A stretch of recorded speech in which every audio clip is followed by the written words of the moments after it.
that. Yeah.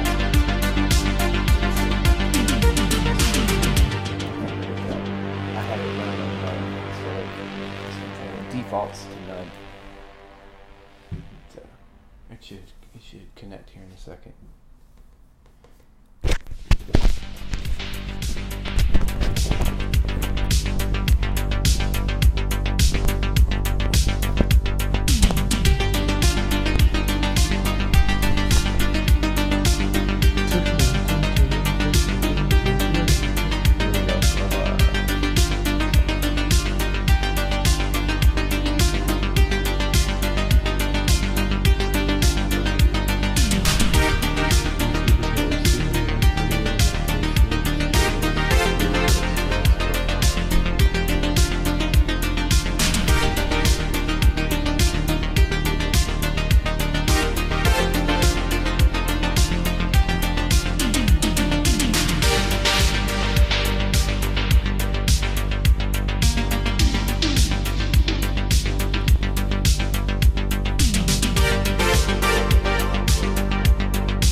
Hey everyone, good morning. James Azar here with CyberHub Engage. Apologize for our slight delay streaming to you this morning, but we are traveling. We're in beautiful Dallas, Texas. It is rainy outside. It is freezing cold. Not what I imagined being in Texas this week, but nonetheless, we are here for our daily cyber briefing. Last night, we concluded a wonderful live podcast thanks to our supporting sponsors yesterday, Armor, for hosting us at their beautiful building here in Richardson, and as well as Remediant for their support to make the live podcast a reality. It was a great discussion. Stay tuned. We'll be publishing those discussions over the next few weeks.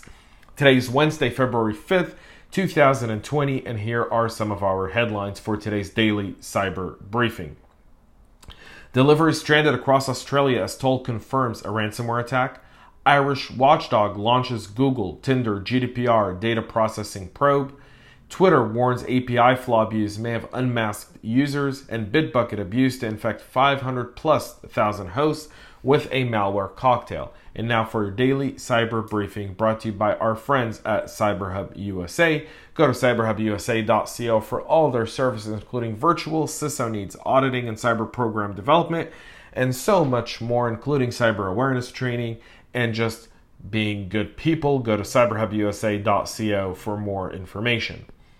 Australian logistics company Toll Group has confirmed the cybersecurity incident it suffered on Friday was indeed a ransomware attack.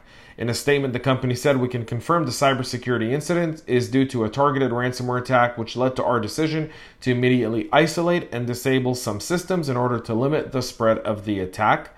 That was in an update written yesterday. "We moved quickly to mitigate the potential impact, and we're undertaking a detailed investigation with a view to restoring all the relevant systems as soon as possible." On Monday night, the company boasts over 40,000 employees, shut down a number of systems as a precautionary measure, which impacted several of its customer-facing applications. Toll said it has seen no evidence to suggest any personal data had been lost. The statement continued to say, "We became aware of this issue on Friday, the 31st of January, and as soon as it came to light, we moved quickly to disable the relevant systems and initiate a detailed investigation to understand the cause and put in place measures to deal with it.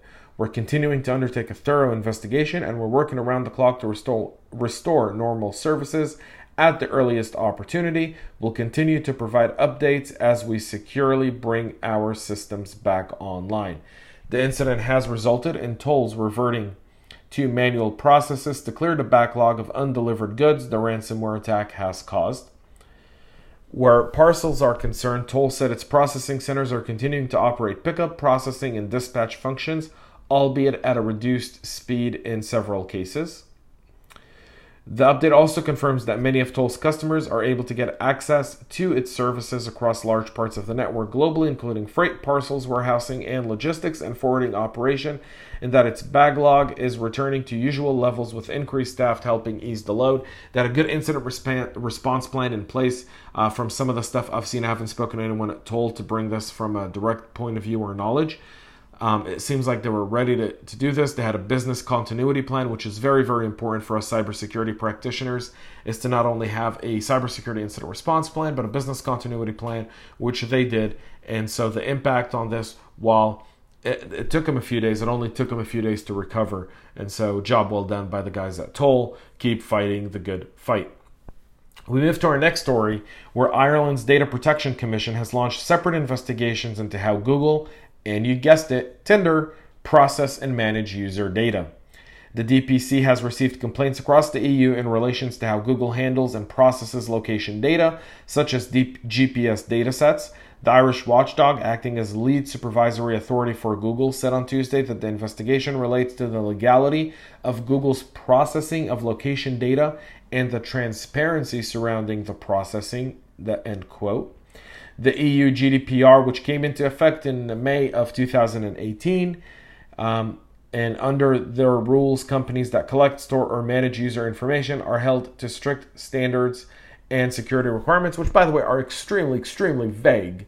And let's be real, like, this is just cash grabs here. Cash grabs. Irish regulators will seek to understand whether or not the tech giant, with respect to Google Ireland Limited, has a legal basis for processing user location data, and whether or not these processes are transparent enough to satisfy GDPR. Again, this is such...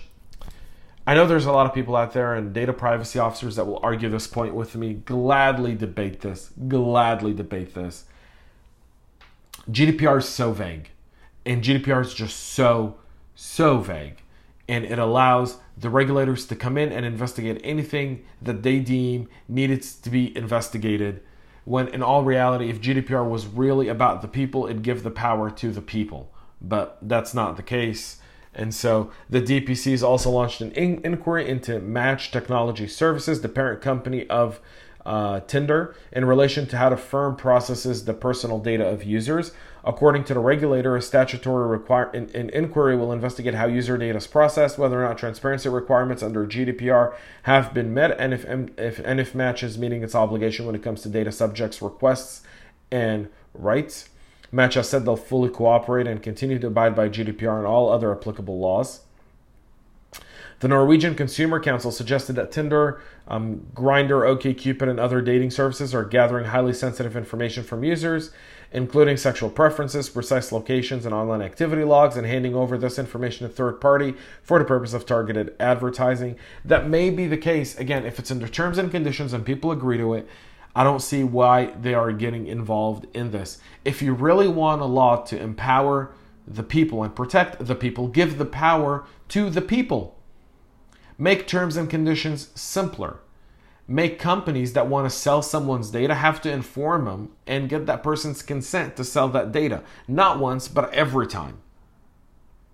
Give the power to the people, or ensure that the people are compensated for selling their data to third parties by means of apps.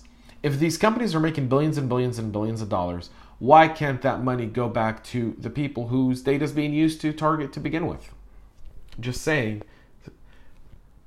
I'm very sensitive about GDPR because I feel like it's such a failed privacy law, and CCPA and all these other privacy laws are just giving the government more overreach when the power needs to be in the hands of the people and not at the government. The government should supervise to ensure that companies are giving the people their power, but it should not be where the government just randomly launches inquiries on taxpayer dollars to investigate things that end up being either false or not, and takes years to pay back. And at the end of the day, the money spent investigating it is the size of the fine.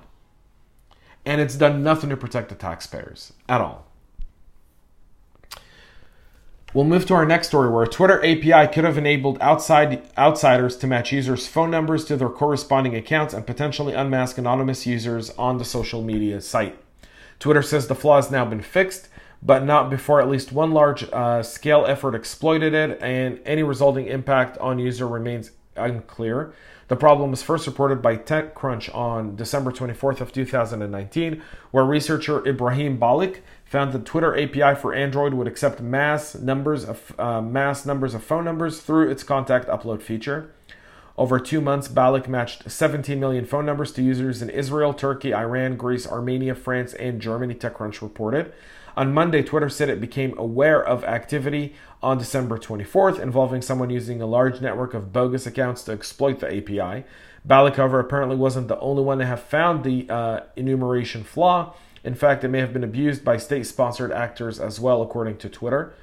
Twitter said in a statement, during our investigation, we discovered additional accounts that we believe may have been exploiting the same API endpoint beyond its intended use case. While we've identified accounts located in wide range of volume requests coming from individual IP addresses located within Iran, Israel, and Malaysia, it is possible that some of these IP addresses may have ties to state-sponsored actors.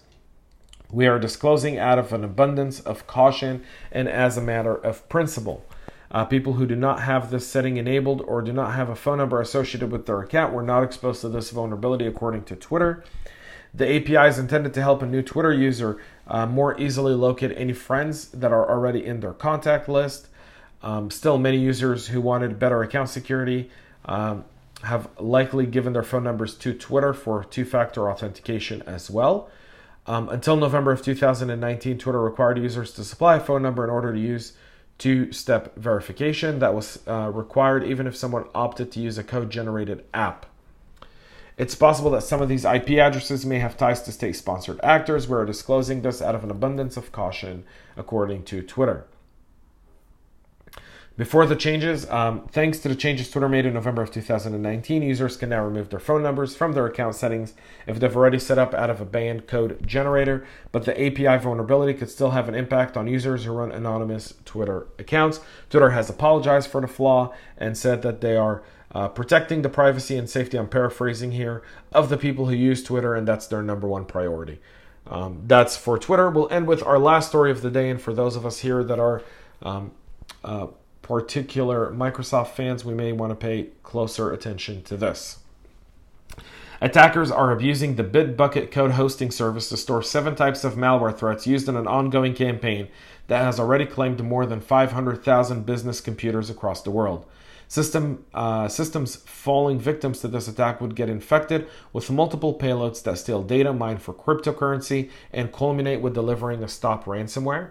Cybercriminals do not shy from using legitimate online storage platforms like GitHub, Dropbox, or Google Drive, since the connection to one of these services seems less suspicious. For this campaign, the attackers used several Bitbuckets accounts to host commodity malware that receives frequent updates. This, according to security researchers from cybersecurity firm CyberReason, who discovered the payloads and the following: Predator, Azar, Evasive Monroe, Miner, Stop Ransomware, Viter, Amadei Bot, and Intel or Rapid. You can see the description of every single one of these on our website or on our social media pages at cyberhubengage.com. Regular updates, the use of Timida as a packer and the Cypher IT Auto IT packer help keep this malware undetected and offer some protection against analysis. Dropping multiple payloads on a single system allows the attacker to pursue multiple avenues to secure their revenue stream, especially when compromised systems are part of a corporate network. According to the research that CyberReason published, the targets are users looking for cracked versions of commercial software like Adobe Photoshop, Microsoft Office, and others. The bait programs include Azar and Predator, the thief info stealers, with the former collecting the data it was built to loot, and the latter establishing a connection to a Bitbucket funnel to funnel in more malware.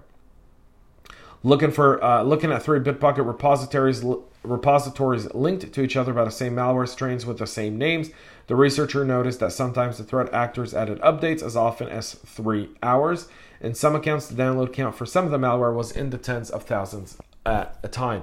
That's it for our daily cyber briefing today. Thanks so much for listening. Thanks so much for tuning in. We'll be back with more tomorrow. Until then, enjoy the rest of your day. Today it is hump day, and stay cyber safe.